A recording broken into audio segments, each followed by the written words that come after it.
ये कहानी शुरू होती है साल 1907 से। एक केमिस्ट चाइम वाइजमैन पहली बार फिलिस्तीन जाता है।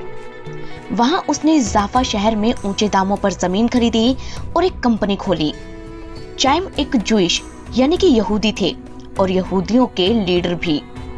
उन्होंने दुनिया के अलग अलग देशों से यहूदियों को फिलिस्तीन बुलाया और यहीं से फिलिस्तीन की जमीन पर नींव पड़ी इजराइल की।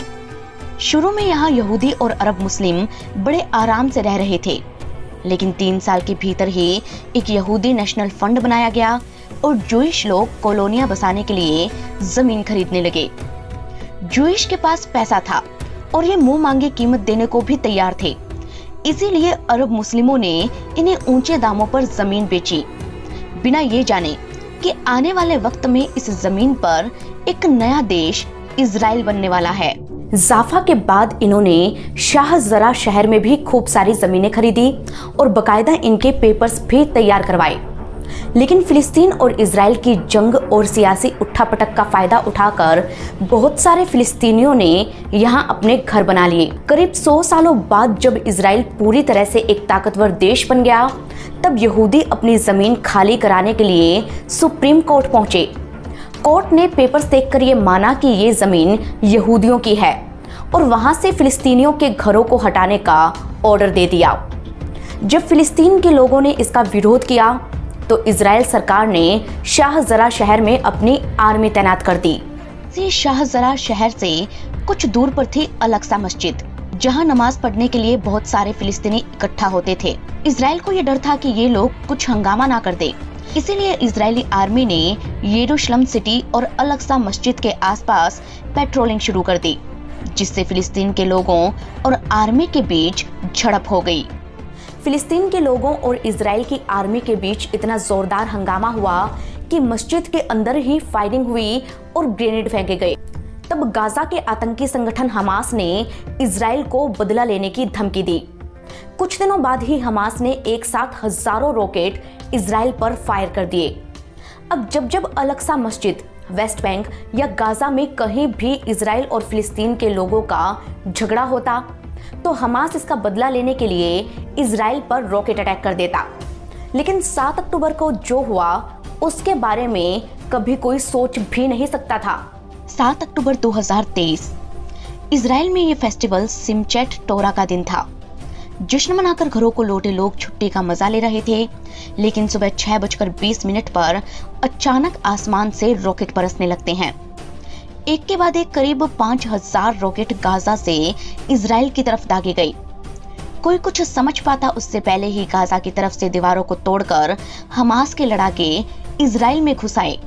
बहुत से लड़ाके स्पीड बोट में बैठकर तो कुछ पैराशूट से इजराइल की जमीन पर उतरे। एक साथ हजारों की तादाद में घुसे इन आतंकियों ने इजराइल में जो तबाही मचाई उसे दुनिया ने देखा। हमास के आतंकी इजराइल के लोगों को बंदी बनाकर गाजा ले गए और इस हमले को नाम दिया अल-अक्सा स्टॉर्म। 50 सालों बाद हुए इस भयानक हमले ने इजराइल और हमास के बीच एक जंग शुरू कर दी जो लंबी चलने वाली है। लेकिन दुनिया भर के लोग ये सवाल कर रहे हैं कि एक टेररिस्ट ऑर्गेनाइजेशन के पास इतनी ताकत आई तो आई कहां से, वो इजराइल, जिसकी इंटेलिजेंस एजेंसी मोसाद दुश्मनों को चुन चुन कर मारने के लिए मशहूर है, उसे इस हमले की भनक आखिर कैसे नहीं लगी। गाजा का नक्शा देखा जाए तो पता चलता है कि वो इजराइल से लैंडलॉक है। फिर यहाँ के आतंकियों के पास इतने सारे रॉकेट्स, पैराशूट और हथियार आए तो आए कहां से? और क्या ये तीसरे इंतिफादा की शुरुआत है?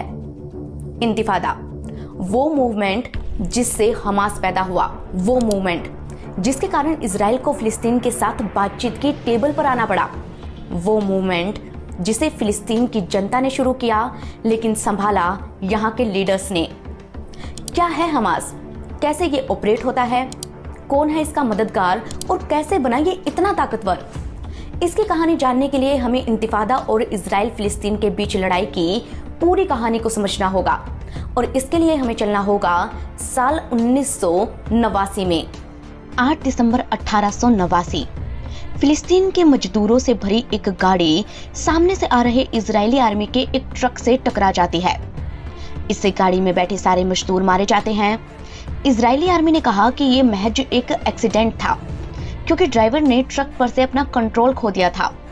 लेकिन फिलिस्तीन का कहना था कि आर्मी ने बदला लेने के लिए जानबूझकर ये टक्कर मारी थी, क्योंकि कुछ दिन पहले ही फिलिस्तीन के कई लोगों ने चाकू घोंपकर इजरायली आर्मी के सैनिकों का मर्डर कर दिया था। इस एक्सीडेंट के बाद इजराइल के खिलाफ फिलिस्तीन की जनता सड़कों पर उतर आई और आर्मी पर पत्थर, लाठी, डंडों, बोतलों से अटैक कर दिया। जवाब में आर्मी को फायरिंग करनी पड़ी, जिससे फिलिस्तीनियों का गुस्सा और भड़क गया और इसी के साथ शुरुआत होती है पहले इंतिफादा की। इंतिफादा एक अरबी शब्द है जिसका इंग्लिश में मतलब होता है शेक ऑफ। फिलिस्तीन मूल के अमेरिकी प्रोफेसर एडवर्ड सईद ने 1989 में इंतिफादा शब्द को एक्सप्लेन करते हुए बताया था कि ये अपनी जमीन, देश और इतिहास को बचाने के लिए फिलिस्तीनियों की इजराइल के खिलाफ एक तरह की जवाबी कार्रवाई है। ये इजराइल के खिलाफ कंप्लीट शेक ऑफ है जो उसे पूरा का पूरा हिला कर रख देगा। जब पूरे फिलिस्तीन में आम जनता ने इंतिफादा की शुरुआत की, तब इसमें एंट्री होती है यासीर अराफात की। यासीर अराफात PLO यानी कि फिलिस्तीनी लिबरेशन ऑर्गेनाइजेशन के लीडर थे। PLO की पैदाइश भी एक जंग का ही नतीजा थी जो शुरू हुई थी मिस्र और इजराइल के बीच। ये बात 1859 की है। रेड सी और मेडिटेरियन सी को जोड़ने के लिए फ्रांस और मिस्र ने स्वेज कैनाल नाम से एक कंपनी बनाई और उसे एक नहर यानी कि कैनाल बनाने का जिम्मा दिया। ये नहर इसलिए जरूरी थी ताकि यूरोप और एशिया के देश एक दूसरे को शिप के जरिए माल भेज सके। लेकिन 1875 में पैसे की कमी के कारण इजिप्ट ने कंपनी के अपने सारे शेयर ब्रिटेन को बेच दिए, जिसके बाद ब्रिटेन और फ्रांस का इस कैनाल पर अधिकार हो गया। 1948 में अलग देश बनने के बाद इजराइल भी दुनिया भर के देशों के साथ ट्रेड करने के लिए स्वेज कैनाल का ही इस्तेमाल करता था। लेकिन मिस्र को ये बात पसंद नहीं आई। 1956 में मिस्र के रूलर जमाल अब्देल नासिर ये ऐलान कर देते हैं कि स्वेज कैनाल इजिप्ट की जमीन पर है, इसीलिए ये पूरी की पूरी कैनाल ही इजिप्ट की है और इजराइल इसका इस्तेमाल नहीं कर सकता। दरअसल नासिर अरब मुस्लिमों के समर्थक थे और इजराइल से नफरत करते थे, लेकिन इजराइल के लिए स्वेज कैनाल बहुत जरूरी थी। ऊपर से इजिप्ट ने ब्रिटेन और फ्रांस के हिस्से पर भी अपना हक जमा लिया था। फ्रांस और ब्रिटेन ने नासिर को समझाने की कोशिश की, लेकिन जब वो नहीं माने तो तीनों ने मिलकर ही इजिप्ट पर अटैक कर दिया और स्वेज कैनाल समेत आसपास का पूरा इलाका उससे छीन लिया। इस जंग में हारने के बाद नासिर UN पहुंचे। UN के कहने पर इजराइल ने कब्जा तो छोड़ दिया, लेकिन बदले में नासिर से एक अकॉर्ड साइन करवाया जिसमें साफ लिखा गया कि वो इजराइल को स्वेज कैनाल का इस्तेमाल करने से कभी नहीं रोकेंगे। इस हार का बदला लेने के लिए नासिर ने अरब देशों और फिलिस्तीन के साथ मिलकर फिलिस्तीन लिबरेशन ऑर्गेनाइजेशन यानी कि PLO बनाया। PLO एक ग्रुप था जिसमें कई छोटी छोटी पार्टियां थी। इसी में से एक थी फतेह। फतेह के supreme leader Yasir Arafat PLO के चीफ बने। जब पहले इंतिफादा में उनकी एंट्री हुई तो उन्होंने लोगों से इजराइल जाकर काम करना, टैक्स देना और सामान खरीदना बंद करने के लिए कहा। फिलिस्तीन के लोग अपना गुस्सा निकालने के लिए इजरायली आर्मी पर लगातार पत्थर और बोतलें फेंकते, लेकिन जब आर्मी जवाबी कार्रवाई करती तो लोग मरते और जनता का गुस्सा और बढ़ जाता। इसी गुस्से का फायदा उठाता है एक मौलवी इमाम शेख अहमद यासीन। वो गाजा में पैदा हुआ था। कहते हैं कि वो सिर्फ 12 साल का था जब उसका भयानक एक्सीडेंट हो गया और उसे जिंदगी भर व्हीलचेयर पर ही रहना पड़ा। यासीन को ज्यादा दिखता भी नहीं था, लेकिन इजराइल के खिलाफ उसके मन में जो नफरत भरी थी उससे वो लोगों को अपने साथ जोड़ने में कामयाब हो गया।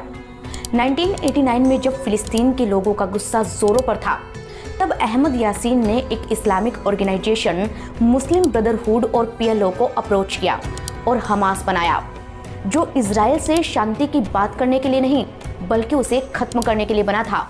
हालांकि कुछ एक्सपर्ट्स और मीडिया रिपोर्ट्स बताते हैं कि जब PLO डिप्लोमेटिक लेवल पर इजराइल को दुनिया के सामने गलत ठहराने में कामयाब होता जा रहा था, तब 1970 में इजराइल ने ही अंदर खाने फिलिस्तीन के कट्टरपंथियों को सपोर्ट करके हमास को खड़ा किया ताकि हमास इजराइल पर हमला करे और दुनिया के सामने इजराइल बेचारा बन जाए।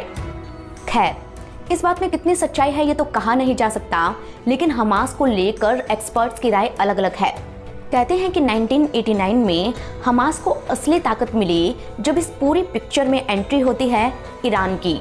उस वक्त ईरान के सुप्रीम लीडर थे अयातुल्ला खुमैनी, जो इजराइल के कट्टर दुश्मन थे। खुमैनी की सरकार ने चुपचाप हमास के लड़ाकों को ट्रेनिंग देना शुरू कर दिया। वो उन तक फंडिंग और हथियार पहुंचाने लगे और हमास हर दिन इजराइल पर और भी बड़े हमले करने लगा। इधर इजराइल ने कर्फ्यू लगाया, विद्रोहियों को अरेस्ट किया और पूरे यरूशलेम को ही कब्जे में ले लिया। हालात बिगड़ते देख अमेरिका बीच में आता है। American president bill Clinton Israel और पीएलओ के बीच सीक्रेट मीटिंग को फिक्स करवाते हैं। करीब 6 महीनों तक मीटिंग चलती है और 1993 में जाकर इजराइल और पीएलओ के बीच ओस्लो अकॉर्ड साइन होता है। इसमें तय हुआ कि फिलिस्तीन में भी अपनी सरकार होगी और अब वो इजराइल पर हमला नहीं करेगा। इसके बाद फिलिस्तीन नेशनल अथॉरिटी बनती है, जो इंटरनेशनल स्टेज पर फिलिस्तीनी लोगों के हक की बात करता था। ओस्लो अकॉर्ड के बाद पीएलओ ने इजराइल पर हमले बंद कर दिए। इस तरह 4 सालों बाद जाकर पहला इंतिफादा खत्म हो गया। अब यहाँ इन दोनों में शांति हो सकती थी, लेकिन कुछ लोग तो पूरे के पूरे इजराइल को ही मिटा देना चाहते थे। फिलिस्तीन के ऐसे ही लोगों ने सपोर्ट किया हमास को, क्योंकि 1988 में हमास ने जो चार्टर पब्लिश किया था उसमें उसने इजराइल को मिटा देने की कसम खाई थी। इस समझौते के बाद हमास कभी इजराइल के खिलाड़ियों पर अटैक कर देता, कभी उनके प्लेन हाईजैक कर लेता और आत्मघाती हमले तो आम बात थी। यही वजह रही कि 1997 में अमेरिका ने हमास को एक इंटरनेशनल टेररिस्ट ऑर्गेनाइजेशन डिक्लेयर कर दिया। फिर भी हमास को फंडिंग और हथियार मिलते रहे और ये मदद की ईरान ने। अब आपके मन में ये सवाल आ रहा होगा कि 2000 किलोमीटर दूर बैठकर ईरान ये सब क्यों कर रहा था, जबकि हिस्ट्री में देखा जाए तो करीब 40 सालों तक ईरान और इजराइल पक्के दोस्त रहे थे। फिर ये दोनों दोस्त कट्टर दुश्मन कैसे बने? दोस्तों, इस पूरी स्टोरी को मैंने एक वीडियो में एक्सप्लेन किया है, जिसका लिंक आपको डिस्क्रिप्शन में मिल जाएगा। खैर, 1979 में ईरान में इस्लामिक रिवॉल्यूशन के बाद तख्ता पलट हुआ और अयातुल्ला खुमैनी ईरान के सुप्रीम लीडर बने। ईरान शिया मुस्लिमों का देश है। खुमैनी दिखाना चाहते थे कि वो और उनका देश दुनिया भर के मुस्लिमों का हिमायती है। वो चाहते थे कि सुन्नी और शिया दोनों सऊदी अरब के बजाय ईरान का फेवर करे। इस तरह मुस्लिम वर्ल्ड में अपनी धाक जमाने के लिए उन्होंने जितने भी इस्लामिक टेररिस्ट ऑर्गेनाइजेशन थे सबकी मदद करनी शुरू कर दी। ईरान ने ही लेबनान में हिजबुल्लाह को खड़ा किया, जिसके पैदा होने की कहानी तो इजराइल से भी पुरानी है। 20वीं सदी के वर्ल्ड मैप को देखा जाए तो पता चलता है कि फिलिस्तीन के पड़ोस में मिस्र, Jordan, Syria, Iraq, Turkey, Iran और सऊदी अरब और लेबनान थे। लेबनान में शिया, सुन्नी और क्रिश्चियन की आबादी ज्यादा थी, इसीलिए 1943 में इनके बीच एक अकॉर्ड साइन हुआ, जिसमें तय हुआ कि सुन्नी मुसलमान प्रधानमंत्री, क्रिश्चियन राष्ट्रपति और शिया मुसलमान पार्लियामेंट के स्पीकर बनेंगे। यानी कि केवल सुन्नी मुसलमान ही लेबनान के प्रधानमंत्री बन सकते थे। इसके साइन होने के 25 सालों तक सब ठीक रहा, लेकिन जब इजराइल बना तब फिलिस्तीन के सुन्नी मुसलमान लेबनान की तरफ भागे। इससे लेबनान में सुन्नियों की आबादी बढ़ती गई और शियाओं को यह डर लगने लगा कि कहीं लेबनान की सत्ता से उन्हें बेदखल ना कर दिया जाए। यही कारण था कि 1975 में लेबनान के शिया और सुन्नी मुसलमानों के बीच सिविल वॉर शुरू हो गया। साउथ लेबनान में सुन्नी मुसलमानों की आबादी ज्यादा थी। इस बात का फायदा उठाकर फिलिस्तीन के आतंकवादी वहां घुस गए और लेबनान से इजराइल पर हमला करने लगे। इसके जवाब में इजराइल ने लेबनान के कई हिस्सों पर कब्जा कर लिया, जिससे नाराज होकर लेबनान के शिया एकजुट होने लगते हैं। जब 1979 में अयातुल्ला खुमैनी ईरान के सुप्रीम लीडर बने तो उन्होंने लेबनान के इन शिया लड़ाकों को हथियार और पैसा दिया। ईरान के इस्लामिक रिवॉल्यूशनरी गार्ड कॉर्प्स ने इन्हें ट्रेनिंग दी और इस तरह 1985 में बनता है आतंकवादियों का एक और संगठन हिजबुल्लाह। हिजबुल्लाह का मतलब होता है अल्लाह की पार्टी। वैसे तो हिजबुल्लाह के असल दुश्मन लेबनान के सुन्नी मुस्लिम थे, लेकिन क्योंकि इन्हें फंडिंग ईरान से मिल रही थी, इसीलिए ईरान ने इन्हें इजराइल के खिलाफ भी यूज किया। अब एक तरफ ईरान इजराइल के खिलाफ एक प्रॉक्सी वॉर छेड़ने की तैयारी में था, वहीं दूसरी तरफ इजराइल अमेरिका की मदद से अपने पड़ोसी अरब देशों से रिश्ते सुधारने की कोशिश में लगा था, जिसकी शुरुआत होती है मिस्र से। 1979 में ही मिस्र ने इजराइल को देश के तौर पर मान्यता दी। तभी तो कहते हैं कि इजराइल के इतिहास में 1979 का वो साल कमाल का था, जब एक तरफ एक दुश्मन मिस्र उसका दोस्त बना, वहीं एक दोस्त ईरान उसका कट्टर दुश्मन बन गया। खैर, ईरान की फंडिंग और ट्रेनिंग की बदौलत हमास भी मजबूती से खड़ा तो हो गया, लेकिन फोकस में आया दूसरे इंतिफादा के बाद, जिसकी शुरुआत हुई सितंबर 2000 में। हुआ यूं कि 28 सितंबर को इजराइल के विपक्षी नेता आरियल शेरोन ईस्ट यरूशलेम पहुंचे, जहां पर अलग सा मस्जिद है। फिलिस्तीन के लोगों ने सोचा कि कहीं इजराइल इस बहाने अलग सा मस्जिद पर अपनी दावेदारी तो पेश नहीं कर रहा। इस वजह से उन्होंने जोरदार विरोध किया और वहीं से शुरुआत हुई दूसरे इंतिफादा की। अब आप सोच रहे होंगे कि एक यात्रा के कारण इतना बड़ा बखेड़ा। दोस्तों, जब जब यरूशलेम की बात आती है तब तब इजराइल और फिलिस्तीन में जंग होती है। लेकिन ऐसा होता क्यों है, ये जानने के लिए हमें यरूशलेम की हिस्ट्री से रूबरू होना होगा, जहां आपको इसका जवाब भी मिल जाएगा कि आखिर यहूदियों को इजराइल फिलिस्तीन की जमीन पर ही क्यों बनाना था। इतिहास बताता है कि 1047 बीसी पहले फिलिस्तीन की जगह असल में किंगडम ऑफ इजराइल ही था, जिसकी राजधानी थी यरूशलेम। यहाँ जूइश लोग रहते थे और किंग सोलोमन शासन करते थे।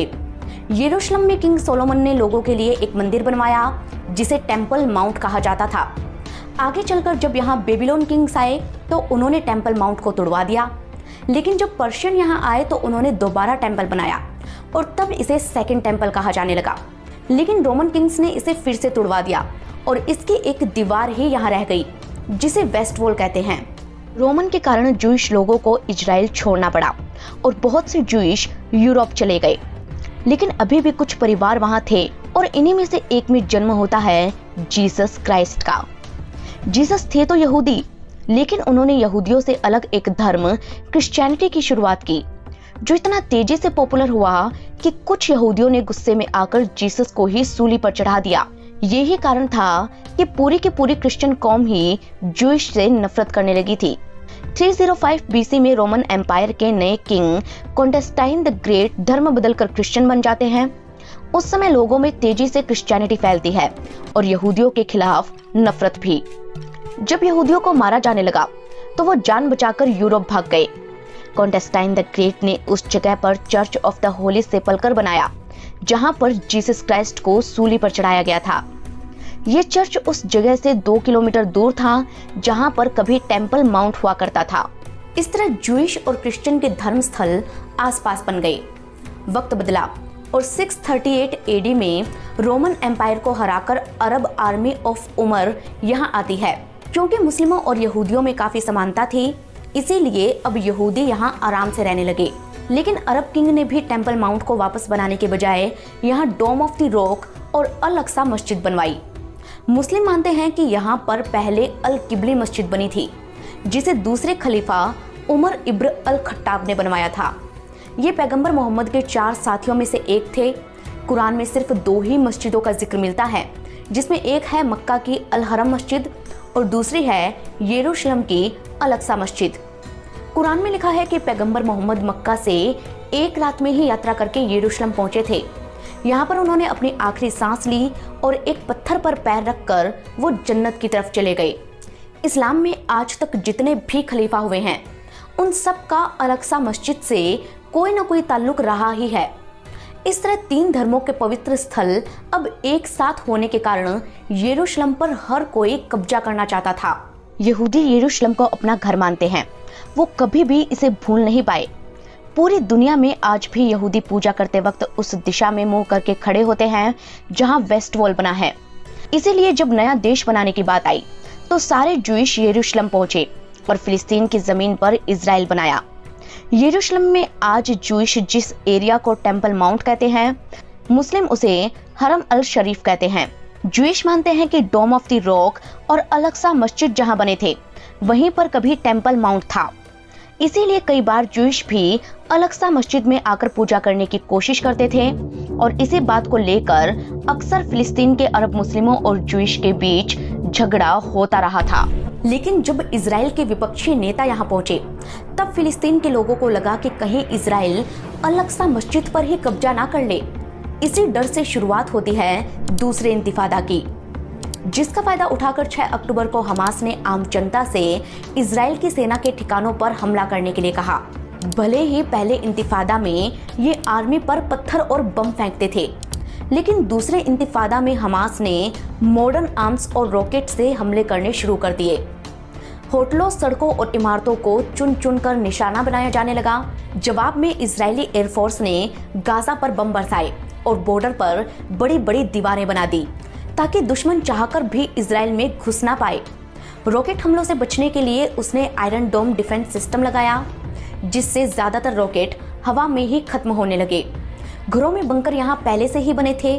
इजराइल के न्यूज़पेपर हारित्स ने दावा किया कि दूसरे इंतिफादा में 1330 इजरायली जबकि 3300 से ज्यादा फिलिस्तीनी मारे गए थे। 2004 में फिलिस्तीन के उस वक्त के राष्ट्रपति यासीर अराफात की मौत के बाद दूसरा इंतिफादा खत्म हो जाता है, लेकिन तब तक इजरायली फोर्सेस पूरे के पूरे गाजा, वेस्ट बैंक और गोलान हाइट्स को कब्जे में ले चुकी थी। इंटरनेशनल कोर्ट ऑफ जस्टिस ने यूएन को बताया कि इजराइल का ये कब्जा गैरकानूनी है, जिसके बाद 2006 में इजराइल गाजा से अपनी फोर्सेस हटा लेता है। फिलिस्तीन में फिर से इलेक्शन होते हैं जिसमें हमास जीत जाता है।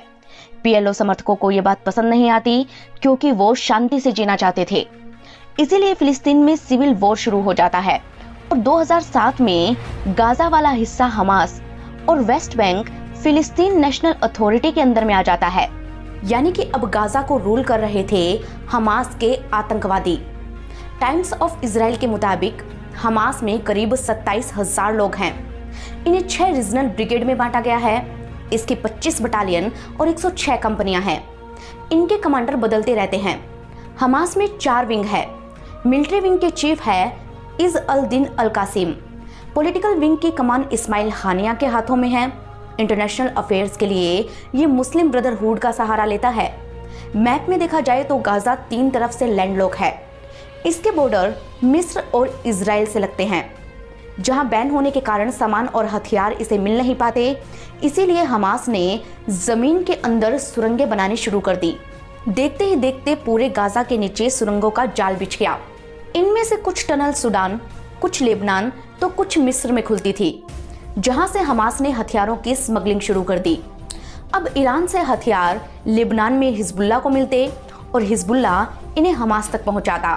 कहते हैं कि हमास ने हर घर के नीचे टनल बनाया। इस वजह से एक गाजा जमीन के ऊपर और एक नीचे बस गया।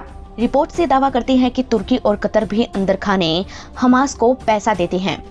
2002 में जब रेसेप तैयब अर्दोआन टर्की के राष्ट्रपति बने, तब उन्होंने हमास का समर्थन किया। साल 2013 में जब बराक ओबामा अमेरिका के प्रेसिडेंट बने, तो उन्होंने ईरान पर आर्थिक प्रतिबंध कम कर दिए और कई छूट दी। नतीजा ये हुआ कि ईरान ने हमास को ज्यादा पैसे और हथियार देने शुरू कर दिए। एक रिपोर्ट के मुताबिक ईरान हमास को हर साल करीब $100 मिलियन यानी कि 830 करोड़ रुपए की मदद देता है। कुछ सालों में हमास के आतंकी खुद रॉकेट बनाना भी सीख गए और अब इजराइल पर ताबड़तोड़ हमले होने लगे। मौका मिलते ही हमास के लड़ाके इजराइल में घुसकर लोगों और सैनिकों को किडनैप कर लेते हैं। 2006 में हमास ने इजराइल के एक सैनिक गिलाद शलित को किडनैप कर लिया था, जिसके बदले में इजराइल को 1000 फिलिस्तीनी कैदी छोड़ने पड़े थे। इधर इजराइल अरब देशों के साथ अपने रिश्ते बेहतर करने की कोशिश करता रहा। नतीजा ये रहा कि 2013 में इजिप्ट ने गाजा की टनल में पानी भर दिया और 2016 में सूडान ने भी समंदर और टनल से गाजा में हथियार ले जाने के लिए रोक लगा दी। इजराइल ने हमास को सुधरने का मौका दिया और गाजा को बिजली, पानी जैसी कई सुविधाएं देने का ऐलान किया, जिससे लोगों की जिंदगी बेहतर हो सके। लेकिन हमास ने इसी पर एक और दांव खेल दिया। हुआ यूं कि इजराइल की मदद के बाद हमास ने सुधरने का दिखावा किया। तब इजराइल ने गाजा के लोगों को अपने यहाँ आकर सामान खरीदने और काम करने की परमिशन दे दी। इस तरह हमास के लोग अक्सर इजराइल आते जाते और इजराइल के एक एक ठिकाने से वो वाकिफ हो गए। अब हमास अंदर ही अंदर हमला करने की प्लानिंग करता रहा। अमेरिकी मीडिया वॉल स्ट्रीट जर्नल की एक रिपोर्ट ने बताया कि हमास और हिजबुल्लाह के सीनियर लीडर्स को खुद ईरान की security forces Islamic revolutionary guard corps ने ट्रेनिंग दी। कोरोना के वक्त से ही प्लानिंग कर रहे हमास को बस सही मौके का इंतजार था और ये मौका मिला साल 2023 में आकर। वो ऐसे कि इस साल फिलिस्तीन के वेस्ट बैंक में चुनाव होने थे। इजराइल और कई देशों ने वेस्ट बैंक में सर्वे कराया, जिनमें पता चला कि लोग पीएनए की सरकार से नाखुश हैं और अगर इलेक्शन होते हैं तो हमास जीत जाएगा। इस पर इजराइल ने इलेक्शन टलवा दिए, लेकिन जनता विद्रोह ना कर दे, इसीलिए आर्मी को वेस्ट बैंक में तैनात कर दिया गया, जिससे इजराइल का ध्यान गाजा से हट गया। यह हमास के लिए बिल्कुल सही मौका था। वॉल स्ट्रीट जर्नल की एक रिपोर्ट में बताया गया है कि 2 अक्टूबर को बेरूत में हुई एक मीटिंग में ईरान ने हमले की मंजूरी दे दी थी, जिसके बाद 6 अक्टूबर को हमास ने इजराइल पर जोरदार हमला कर दिया और जो तबाही मचाई उसे शब्दों में भी बयां करना मुश्किल है। एक तरफ जहां दुनिया भर में हमास को इस हमले के लिए क्रिटिसाइज किया गया, वहीं ईरान के लोगों ने जश्न मनाया और ईरान ने हमास का ही समर्थन किया। हालांकि सवाल नेतन्याहू गवर्नमेंट और मोसाद पर भी उठ रहे हैं, क्योंकि मिस्र ने अपनी एक रिपोर्ट में दावा किया है कि उसने कई बार इजराइल को ये बताया था कि हमास कुछ बड़ा करने वाला है, लेकिन इजराइल ने इस तरफ ध्यान नहीं दिया। खैर, हमास के इस हमले ने दोनों देशों को जंग में झोंक दिया है। इजराइल ने ऐलान किया है कि वो हमास को खत्म करके ही दम लेगा और पूरी की पूरी गाजा स्ट्राइप पर कंट्रोल कर लेगा। नॉर्थ गाजा को खाली कराने के अलावा उसने गाजा में वाटर सप्लाई और बिजली सप्लाई भी बंद कर दी है। इजराइल की आर्मी और एयरफोर्स जंग के मोर्चे को संभाले हुए है। अमेरिका भी इजराइल की मदद के लिए आगे आया है और उसने जंगी बेड़ा तैनात कर दिया है ताकि वो हिजबुल्लाह को रोक सके। इजराइल में हालात बेहद खराब है, लेकिन हैरानी की बात तो ये है कि फिर भी दुनिया भर से इजरायली अपने देश लौट रहे हैं ताकि वो आर्मी में भर्ती हो सके। इजराइल में बच्चों को बचपन से ही मिलिट्री ट्रेनिंग दी जाती है ताकि जरूरत पड़ने पर वो अपने देश के लिए लड़ सकें। इधर दुनिया भर के यहूदियों ने भी इजराइल का रुख किया है, क्योंकि वो इजराइल को अपना घर मानते हैं। 1950 में इजराइल ने लॉ ऑफ रिटर्न पास किया था, जिसमें कहा गया था कि दुनिया भर से कोई भी यहूदी इजराइल में जब मन करे आ सकता है और उसे यहाँ आसानी से नागरिकता दे दी जाएगी। यहूदी मानते हैं कि इजराइल खत्म होते ही दुनिया से उनका वजूद ही खत्म हो जाएगा, इसीलिए वो आखिरी सांस तक हमास के खिलाफ लड़ने के लिए तैयार है। वहीं दूसरी तरफ गाजा में क्या हो रहा है? गाजा में हमास शरिया कानूनों के हिसाब से सरकार चलाता है और इसके कानून काफी कठोर है, खासकर महिलाओं के लिए। फ्रीडम हाउस के मुताबिक हमास के पास फंडिंग और देश चलाने के लिए कोई सिस्टम है ही नहीं। वो सोशल मीडिया और प्राइवेट ऑर्गेनाइजेशंस को भी डोमिनेट करता है। वहाँ के लोग गरीबी में रहते हैं और वो यूएन की मदद पर ही जिंदा है। हमास की इस हरकत के बाद जहाँ दोनों तरफ के बेकसूर लोगों को अपनी जान गंवानी पड़ रही है, वहीं एक्सपर्ट्स कह रहे हैं कि इस हमले ने दुनिया की नज़रों में फिलिस्तीन का पक्ष कमजोर किया है। हो सकता है कि फिलिस्तीन के देश बनने का सपना अब कभी भी पूरा ना हो पाए। खैर, इजराइल और फिलिस्तीन में से भारत किसके साथ है? दुनिया भर के दूसरे देशों का इस पर क्या स्टैंड है और इस मामले पर जियोपॉलिटिक्स में क्या हो रहा है? अगर आप ये सब भी जानना चाहते हैं तो हमें कमेंट करके जरूर बताएं। साथ ही ये बताना ना भूलें कि आप हमें कहां से देख रहे हैं और ये रिपोर्ट आपको कैसी लगी। हम मिलेंगे आपको अगली कहानी के साथ। तब तक के लिए धन्यवाद।